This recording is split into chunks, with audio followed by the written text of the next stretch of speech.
All right. Hello, everybody. Welcome to LiveStream under the Moonshine number 304. This is my continued playthrough of the letter. Guys, we are on part 12 tonight, and I think we're like over 14 hours in at this point of the playthrough. So, when we look here, guys, I just want to go ahead and let you guys know where we're at of the visual novel. If we go into, I think it's the gallery, we see here that there are a total of 7 chapters, and I guess we've completed most of chapter 1, chapter 2, chapter 3 just by playing through. We've like there's probably some things that we haven't seen because of the choices we made. But here, guys, we see that we're probably not even halfway through chapter 4 yet, and we still have 3 full chapters after this. So this kind of tells me that we're not quite at the halfway point of this visual novel. So that would make me guess that we're probably going to have 24 or 25 different parts, somewhere around there. So I would expect this visual novel to end sometime between probably part 22 and part 28. I know that's kind of vague, but yeah, we're probably getting close to halfway through, it looks like. So we know that in the last chapter, part 11, we took over Marianne's point of view, and again, one reason I'm continuing to be compelled to continue playing the letter, even though it is so long, is because it continues to have not only great art, great music, but I feel like great writing. It's keeping me on my toes. I never know exactly what's going to happen. And we found out that Marianne, who is an interior decorator, was assigned to Hannah, who is the new owner of the basically haunted mansion. We found out through playing Hannah's point of view that her husband Luke is basically an a-hole from hell, and their marriage is, definitely strained right now because of the turmoil in their marriage. And she even asked for a break when we were reading her point of view of the marriage, and he got upset and yelled at her, and didn't want to give her a break, and said, "You're just trying to divorce me." And I think that's kind of understandable that a guy would think that if you're married to somebody and they say, "Hey, I want a break." Natural. Well, that's kind of natural, but he definitely didn't handle it well, and he hasn't handled a lot of things well. Well, speaking of more things that he's not handling well, we know that he's flirtatious, and he's also accused of having a baby with one of his friends' wives or something, who came in and at the party that they were having at the mansion. Uh, we found out somebody came in and yelled at him for getting her pregnant. It's a lot of drama. And now we found out Marianne, who is the mature, grown woman who's going to be the interior decorator for Hannah, who's the new owner of this mansion. We found out that when she was assigned to be the interior decorator for her boss for this important client, Hannah Wright, I think is her name. We found out that it sounds like Marianne, her heart was racing and she was getting excited and almost like she had some kind of a love affair or something with Hannah in the past. So she's getting super excited about that. We don't exactly know what happened with that or how close they were or how it ended or anything like that, but it's sometime in the past. And now Marianne is getting super excited to finally meet with Hannah.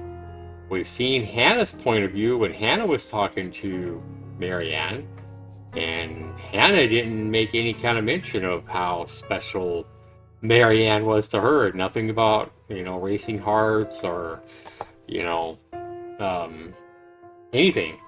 So it doesn't seem like Hannah finds this Marianne interior decorating nearly as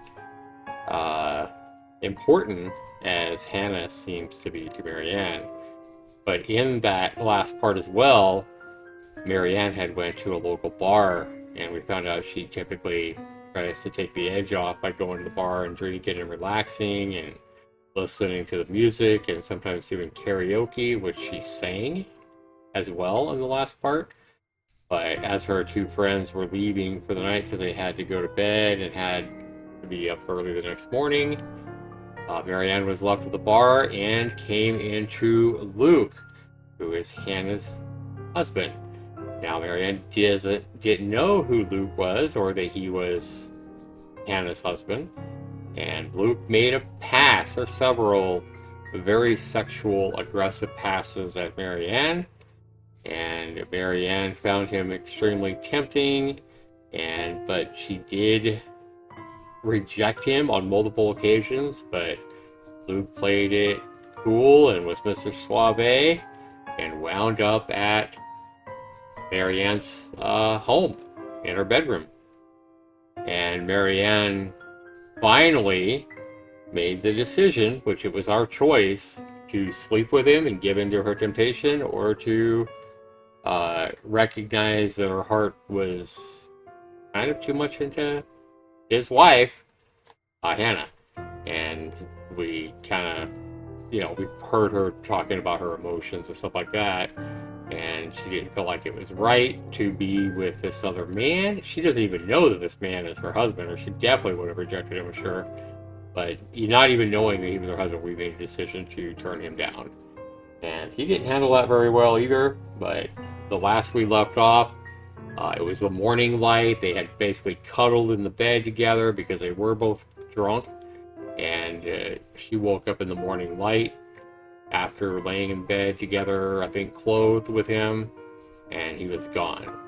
So that's kind of where we left off in the last episode. A lot of drama, a lot of intrigue. It's definitely keeping me interested. In a lot of ways, guys, I honestly think this game is more like a Lifetime love drama adventure than it is a horror novel. I mean, there is some horrifying stuff. The zombie bitch that we keep running into that has killed a couple of people now is definitely horrifying.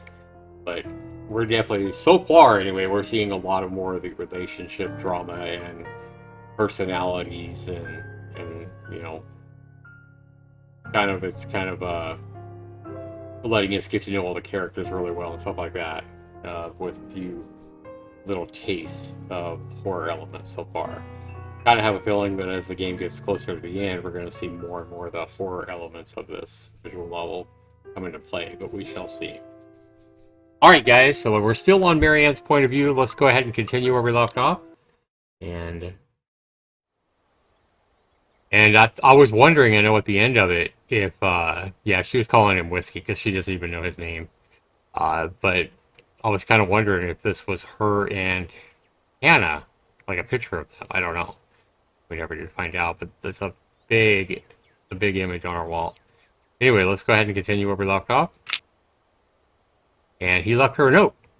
He's like, "Thanks for the tea, Marianne." Yeah, because she served him tea when she rejected him and decided to have some tea and communicate and just talk and cuddle or whatever. So a bottle of painkillers and a notice on the table are the only evidence that I wasn't alone last night. I don't even question where these are from, or just how he knew my real name. Yeah, I don't know how he knew her name either. He might have been snooping. I'm just grateful for something to help with this hangover. Alright, our journal's been updated. Might as well. Let's take a look at this journal entry real quick.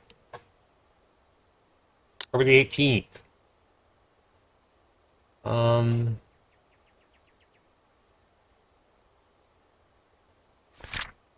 Marianne and Whiskey went back to her condo after having one too many drinks. However, Marianne changed her mind about the one-night stand and ended up sharing tea with him instead. The next morning, the stranger left nothing but a note and a bottle of painkillers. Yep. Okay. I have a job to do. Okay. Saturday, October 22nd. It isn't often that I think about drinking on the job. But after meeting with the Wrights yesterday really makes me want to break my self-imposed rules. So now she's already met with the Wrights. She's already seen Hannah. I was kind of wondering what was going to happen when, see her point of view when she saw Hannah, who she was talking about was making her heart race and everything like that in the last episode.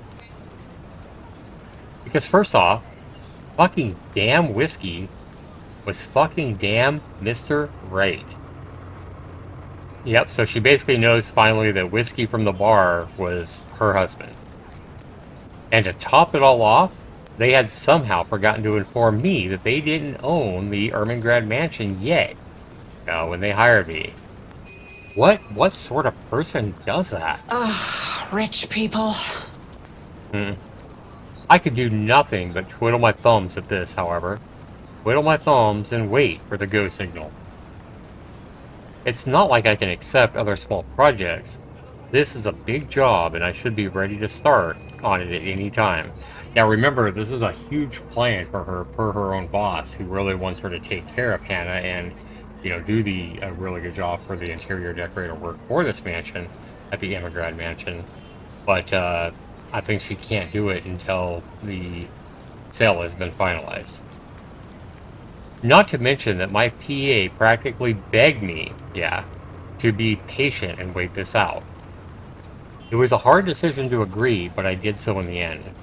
Besides, I'm doing this for the Immigrant Mansion, not for anything or anyone else.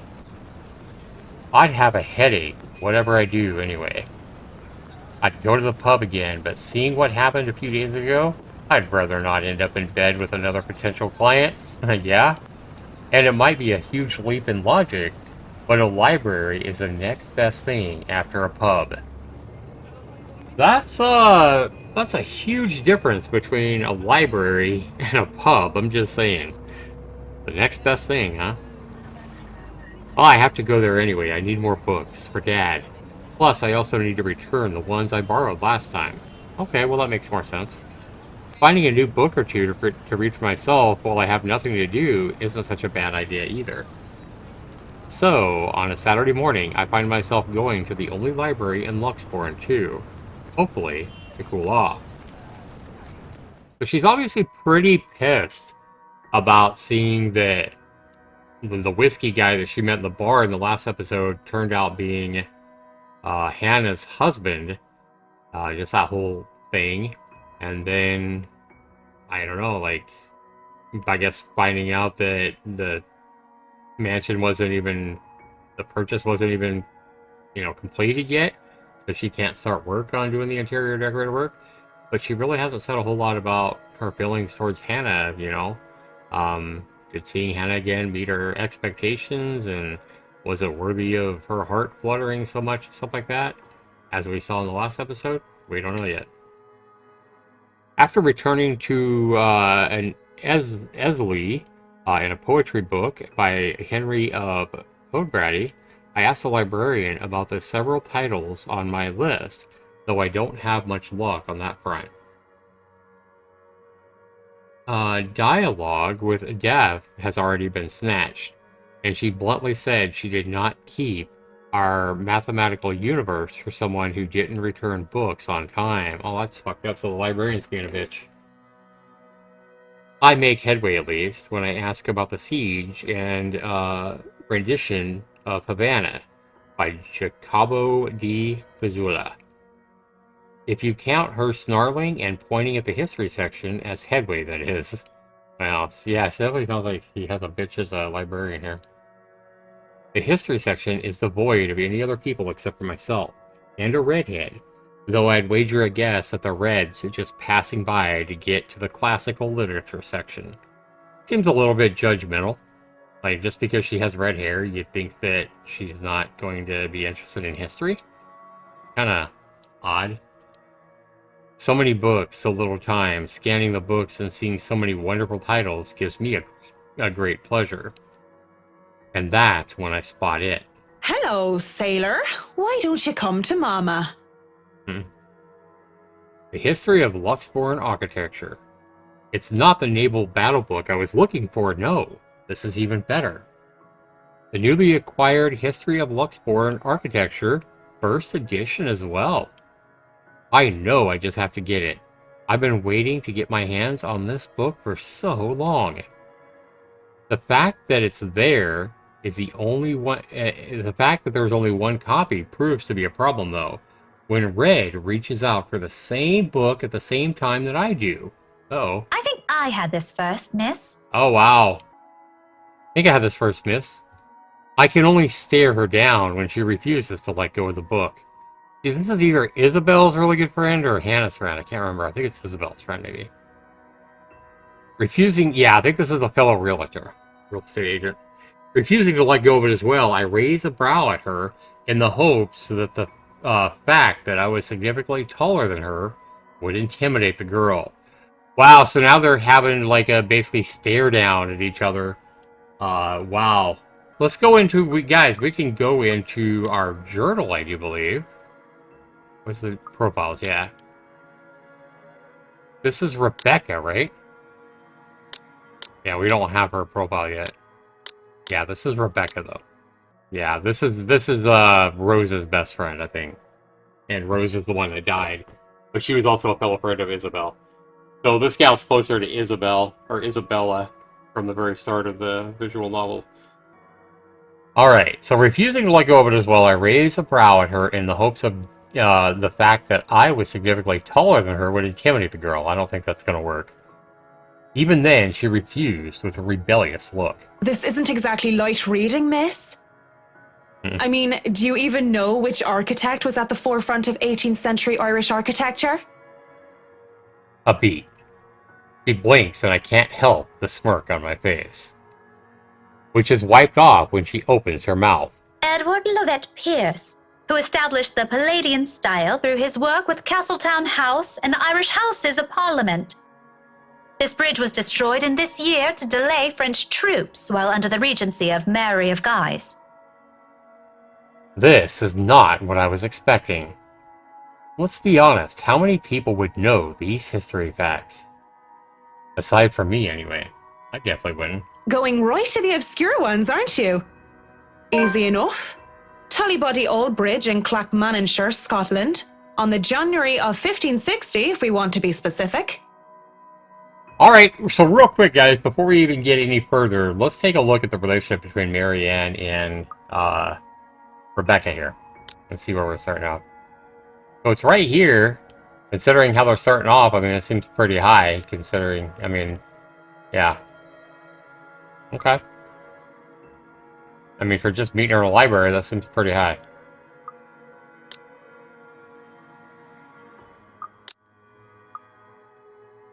Oops, wait a minute. Let me make sure I didn't miss anything.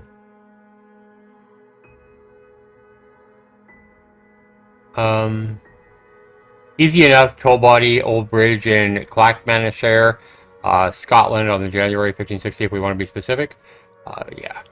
Suddenly, it's a game where we throw these history questions and facts at each other, back and forth in hushed tones, unless we want to be thrown out of the library. So they're basically squabbling, but it sounds like there's almost like a playful banter at this point. That's what I'm kind of getting. And after a while, it goes from some strange competition into the strange, but friendly, banter, if it could be called that. But as fun as this is, the exchange soon slows down until we're both grinning at how odd this whole scene is. Marianne McCulloch, my desire for potatoes doesn't quite match what the stereotypes suggest. Rebecca Gales, the Scots' supposed hatred for the English wasn't enough to stop me from teaching their little spawns. And by then, we had forgotten about our little tug-of-war, although she still holds the book in her hands. I had to let go of it without realizing when she answered my first question. History teacher, then? Got it in one. No wonder you gave me a run for my money. Now, if we're talking about architecture, I'd blow you out of the water. You're from where? Luxburn Uni? Oh no, just St. Goretti's. Ah yes, St. Goretti. You would think a school would choose a more appropriate saint to name themselves after, especially when they have very young students. And I'm guessing you're an architect, if you're so confident about the subject. Interior designer, Miss Gales. Please, just call me Rebecca. You aren't one of my students, are you? Marianne, then. I could have said that I was an architect. I've never seen you before. I I'd like to think I've met every history aficionado in town. Yeah, so she said I could have said that I was an architect, but there's no point in explaining why I wasn't one anymore. And then Rebecca says, So, I've never seen you before.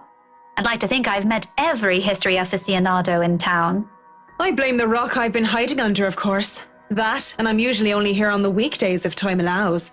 Work often has me meeting clients on the weekends. That must be interesting work. It allows for some creative freedom, sure. But it's like working with children sometimes. Though you probably have it harder working with actual children. The hardest part is convincing them that your idea is their idea. That sounds exciting. It is! But isn't that true for any workplace, though? We just cross our fingers and hope there aren't any man-children in charge of important things. Any big projects right now? I can't imagine that interior designing is a frequent thing. I'm working on the Ermengarde mansion. Lucky me. That mansion. Intach. Wonderful. Breathtaking. I can't wait to start in it. So I gotta say, guys, at this point, it sounds like they're having a great conversation here because I think this is the most interaction or most voice lines that we've heard run together in a single conversation.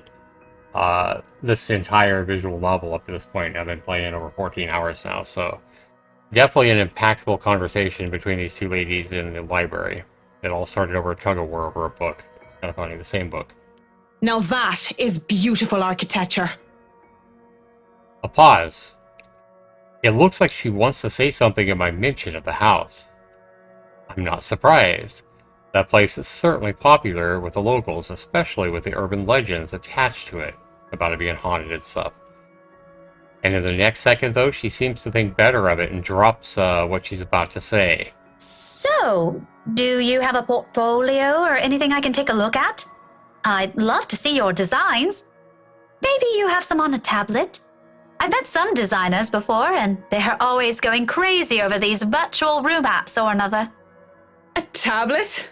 Please. Callicrates didn't need those silly iTabs when he built the Parthenon. I certainly don't need one to design a house. The computer back at my place is all I have. Uh-oh, is she going to invite Miss Rebecca back to her place to show her designs, her house designs, her architecture designs? Why should I buy such an expensive gadget that would just get outdated within a year, when what I have is just as functional? The traditional ways had a far more personal touch, in my opinion.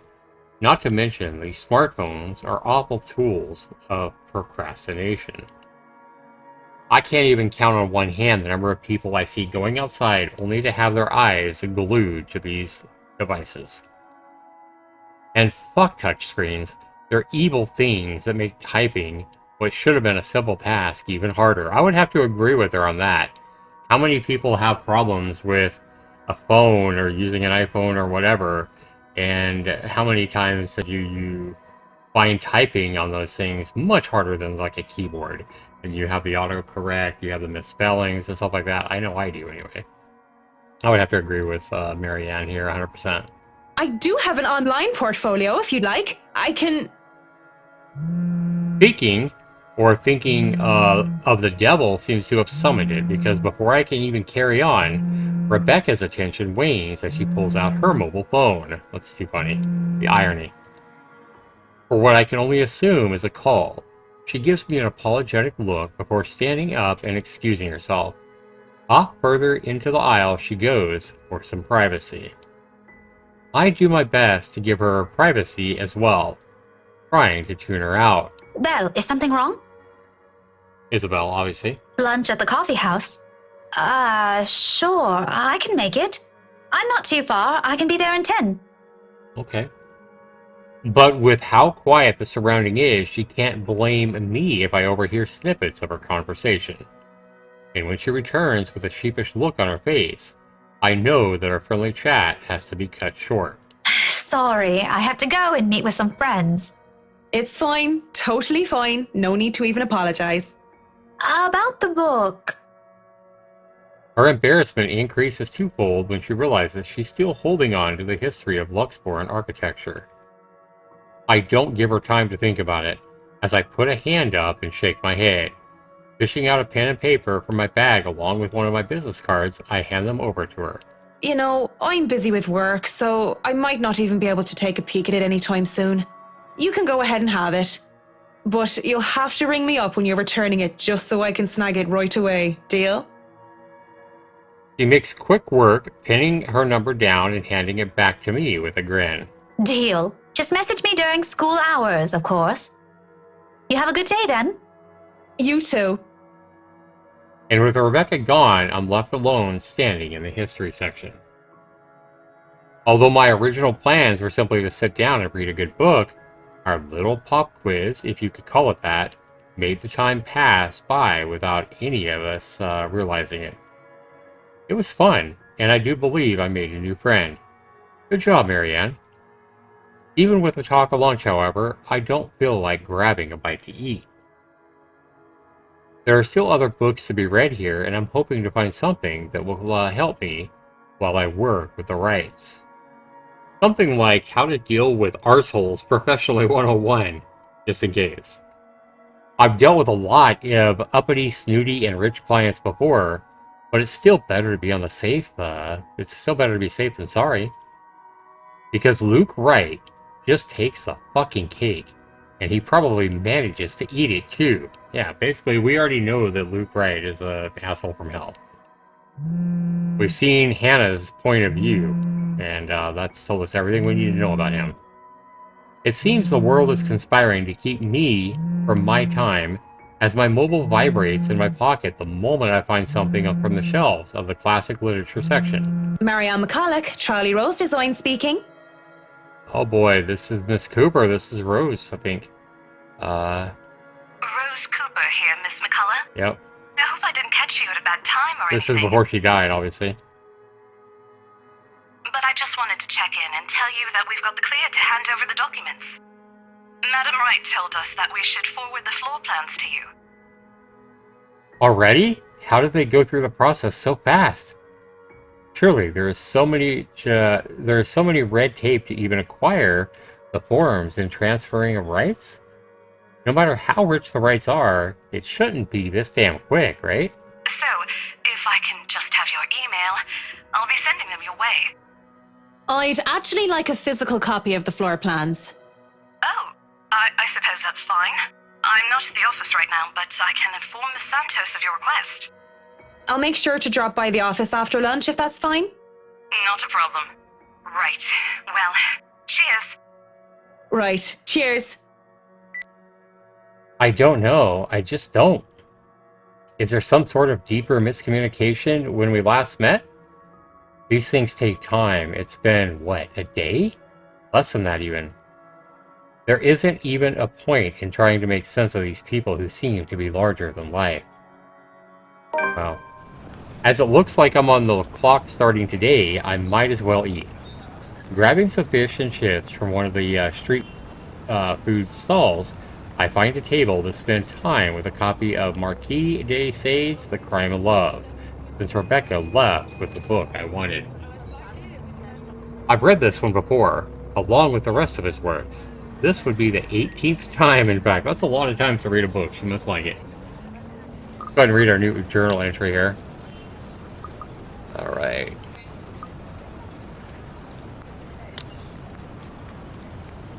Marianne befriended Rebecca Gales during a visit to the library. Marianne received a call from Rose Cooper afterwards informing her that the Immigrant Mansion's floor plans are ready to pick up at her office. Yep.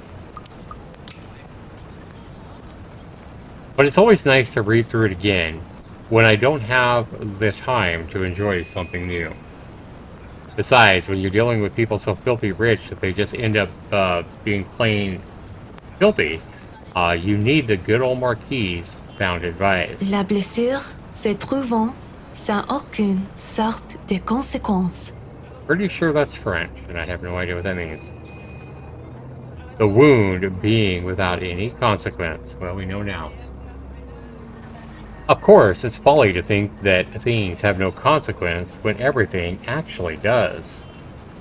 Briar Realty Corporation's Luxborn branch isn't too far off the city center, just a few blocks away, and I can easily eat and walk. I'd rather use this time to rest before I go into a flurry of activity. No doubt there will be so much to do. We got our hands on the mansion.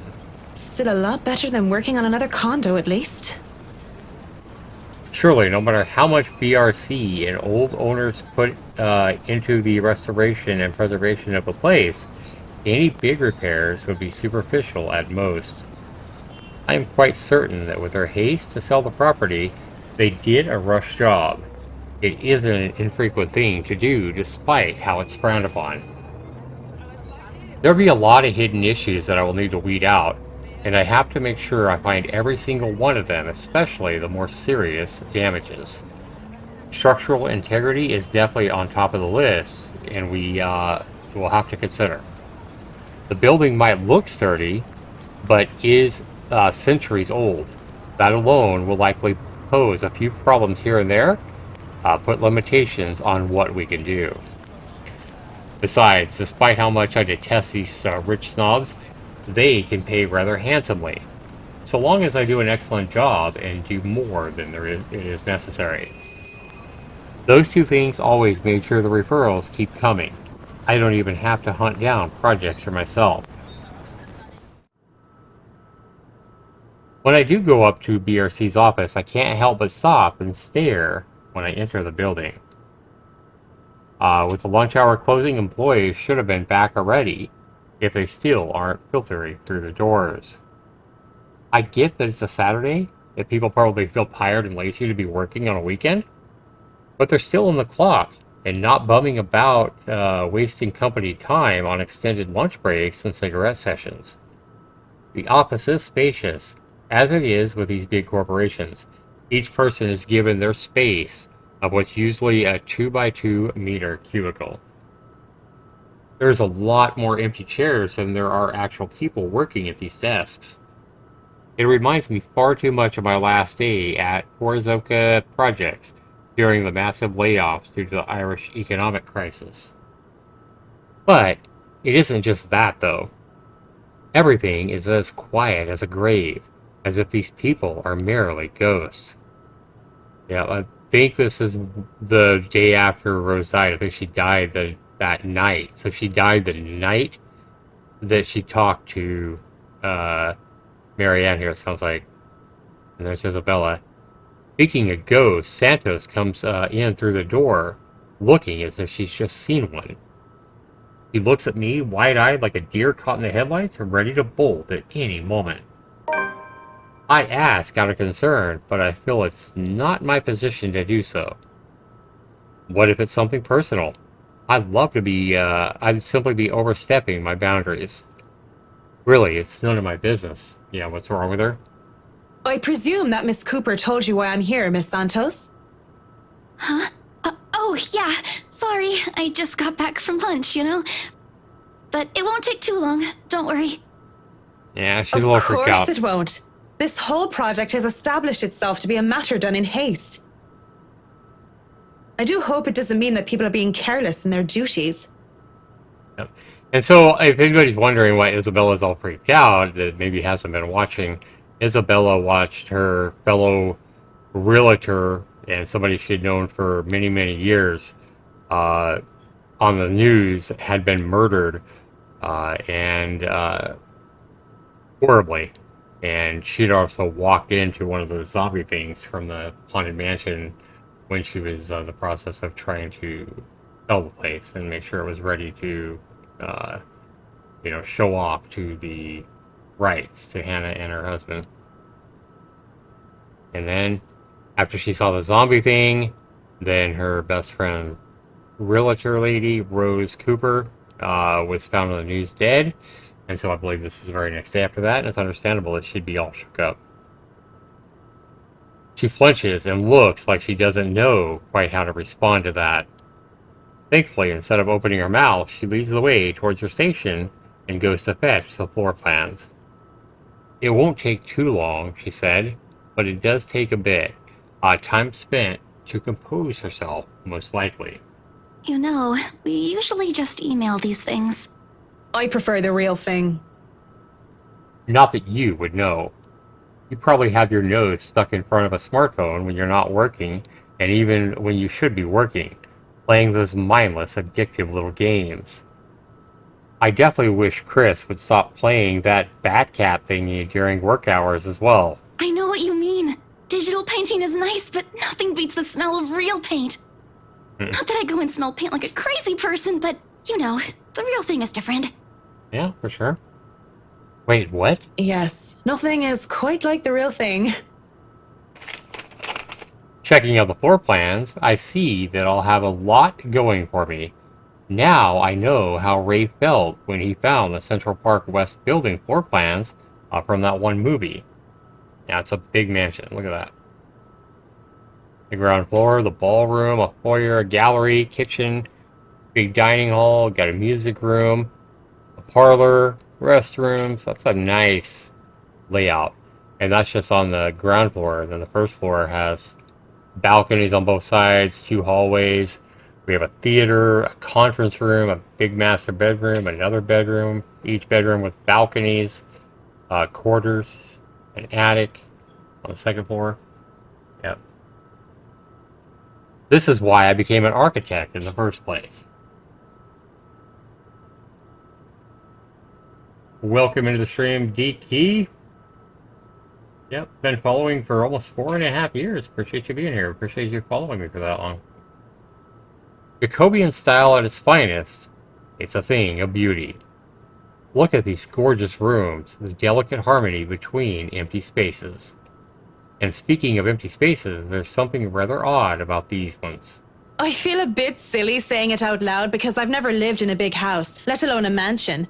But during the tour, I had the distinct impression that the rooms were bigger. Maybe the scale is wrong? It's not much of a problem. And it is an old house. There had been little details here and there, and I would have liked to address during the open house as well. But it was all forgotten in the wake of Miss Santos' incident with the trouble with ownership. The wine cellar is going to be a problem. I shudder to think what sort of repairs they did to the place. There might have been things that were swept under the rug, pushed to the dark corner of the rooms, and hidden away in the barrels. Water damage could have been covered up. Well, I think Marianne has no idea what she's getting into, because she has no idea the rumors about this haunted mansion being haunted are actually valid. And we've seen this not only from Isabella, but from Zachary now. We also know that Rose, like I said, is dead now. And we've seen the same haunted bitch from Hannah's perspective, who's now living in the mansion. She's heard the cries and the moans and the horrifying looks of this zombie. I don't even know what to call her, whether it be a zombie bitch or an it or a thing. I just call it a thing, a horrifying thing. And it is some kind of a lady, but yeah, it's frightening. The moans are terrible. Every time we see one of our characters look at the images, we look at the images of one of our characters seeing this thing. The images are frightening and the moans are horrifying as well. There had been floods due to heavy rains in West England just last year, after all. And if there's any sort of damage to the house's foundation, that's going to be a lot of work. I was not able to look at the attic as well. For all I knew, the whole family of vermin could have made their nest there. Working with pest control is always the worst. And the sheer size of this place is just staggering, even if I did just say it was a lot smaller than I thought it would be. I might just be biting off more than I can chew, but who doesn't like a good challenge? First things first, I'll have to... So, do you want a coffee? The one from the staff room is pretty decent. There's really no need. I'm sure you have rules against it. Rules against bringing someone coffee? That's ridiculous, and even if there were regulations against it, nobody's really here to tell Sir John. I've already brought 2 mugs, and I'm not going to drink them on my own. Come on. I have to stamp down my annoyance at being distracted. Seeing this girl, the young woman though, it looks like she has a lot on her mind today. If babbling is her way of dealing with stray thoughts, it's not really the one she should be babbling to. I'm not really the one she should be babbling to. How should I respond? You have something to say, or I don't have time for this? Should I be rude to her, or I don't have time for this, or do you have something to say? I'm just going to be nice. I give her time to speak up. But when she stares, I clear my throat. Yes? You have something to say? As embarrassment creeps up on her face, I snatch one of the coffees from the table and take a sip of it. Too hot. Just thinking and speaking off the record, it must be fun what you do. You go to people's houses and you make them, well, pretty. You're sharing your art with them. It's a little bit more complex than that. But if you put it that way, it is fun. I wouldn't have done it for 7 years if it wasn't a little bit fun, I guess. Right? These big clients always have paintings in their homes. Do you have a supplier for art pieces? I didn't expect her to hear such question. I didn't expect to hear such questions from her, seeing as how well she handled herself yesterday. I didn't doubt then why she was assigned to an important sale like the Immigrant Mansion, despite the little accident that she had. Now she just looks too young, too nervous, and unsure of herself, although her enthusiasm just might make up for that in spades. In fact, I wouldn't have believed it if she had introduced herself the way she is at the moment. While watching her now, she actually looks like she should still be in college. Acts a bit like it too when I think about it. I thought that she was a teen slumming it out in the mansion when I first saw her there, lying on the ground. Surprise, surprise, she turned out to be one of the real estate agents handling the property. Yeah, so she was lying there in the mansion because she got knocked the F out running from one of the thing. Yeah, the zombie thing. I don't even know what to make of that whole meltdown that happened with that strange document. If I were the client, I would be very upset. She'd be in hot water for it as well. The clients usually support artists of their own choice. If they don't, I'm always happy to refer those that I know. That's cool. They're very picky. I don't think a hobbyist will have an easy time getting their work sold. Hey, I'll have you know I was a student of the fine arts. And yet here you are, selling property. Maybe you... Oops, sorry, guys. And yet here you are, selling property. Maybe you weren't a very fine student of the arts. Maybe I took that a bit too far. She bites her cheek, and it looks like she's barely holding herself back. It's not like I had a choice. She mutters it under her breath, and I can barely even hear it. But the hurt is there, and it makes one wonder what brought it on. Although it is understandable, if her reasons that what I think it is, very few people make it big in the art world. I can see why she'd be upset about it with that enthusiasm. I didn't have a choice when I left Ireland. It was that or years of unemployment. The recession and the toll it took on the construction industry was out of anyone's control. I don't know what choice she wasn't able to make, whether it was about her being at art school or something else. But the world is not a fair place. And the sooner she accepts that, the better. Still, with that forlorn look on her face, I can't help but sigh. The girl reminds me far too much of myself when I was younger. Well, if you're thinking of commissioning your paintings, I'll have to see your work first. Oh, it's not... I didn't mean it like that. I don't have any paintings. Really? You sounded a lot like you still did art or want to. Now I'm starting to worry that you might just like the smell of paint. Huh. I'm not a paint huffer, sheesh. I just mean I don't make much anymore. I don't really have the time for it. The tools and materials aren't exactly cheap either. Everything has a price. It sounds like you're making excuses for something you're presumably passionate about. If you really want to practice art, a little out of your wallet isn't much. Yep. It's not that simple. It's not. Life's simple. People just like to make it complex. Speaking off the record, I have some advice for you, kid. Oh boy. Either go for what you want or stop thinking about it when you have something else. That is unless you enjoy making yourself miserable, then by all means. You know, if you wanted to look at the floor plans without me bothering you, you could have just said so. Would you have left me alone? We'll never know now, will we? A strained air settles in the room afterwards. It doesn't help that she doesn't immediately leave, as she has said, lingering awkwardly by the door with that downcast expression on her face. It's clear there's more that she means to say, perhaps even to defend herself and her choices in life. Or is she expecting me to dish out more of that advice right now? It's an awkward affair, and I choose to hightail it out of the reality office as quickly as I can. Yeah, I mean, she got what she came there for. Definitely an awkward conversation there between Isabella and Marianne. That's definitely awkward. Let's take a look at the relationship between them. Isabella looks like it might have went down a little bit there over what it was with that relationship. I can certainly understand that. That was very awkward, even to read. We got a lot of updates here, it seems like. A day after open house, the rights were seen securing the mansion's purchase at the Briar Realty's Luxport office. Parties involved in the transaction. Yep. There we go. Marianne visited the BRC to pick up the floor's plans.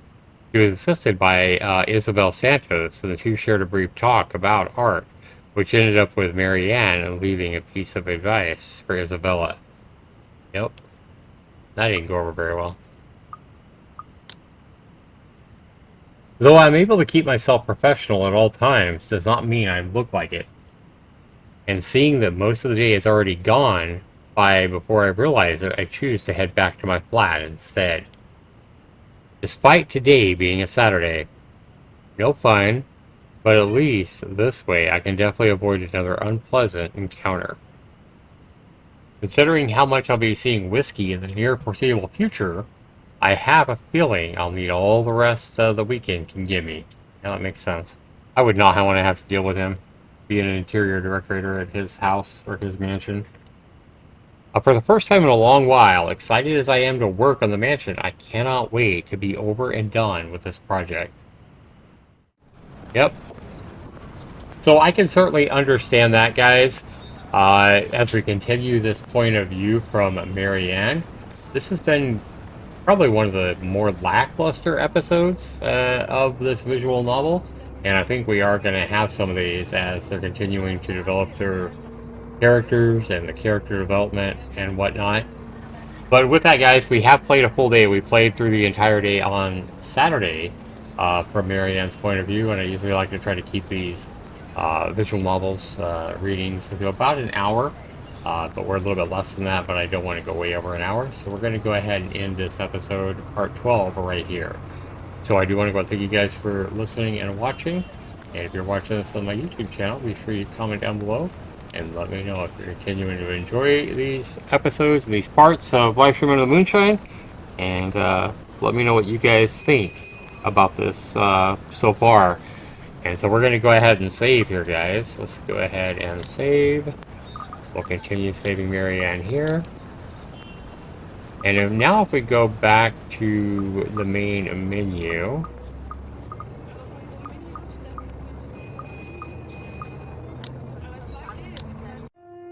And we look at the gallery now, where are we at? Still only 33%. So we didn't make much progress in Chapter 4. And so I don't know how long Chapter 4 is going to be, but yeah, I would say at best we're like halfway through this visual novel, 12 parts in. So yeah, this could be anywhere from 25 to 30 parts. Alright guys, I want to go and thank you guys for being here and watching part 12 of The Letter with me. And it still looks like we're not even quite halfway through this VN. I hope you guys are enjoying it. Hope you guys will tune back in with LiveStream Under the Moonshine number 305. Here soon when I play that. Thanks so much for being here, guys. We'll see you in the next video. Take care, everybody.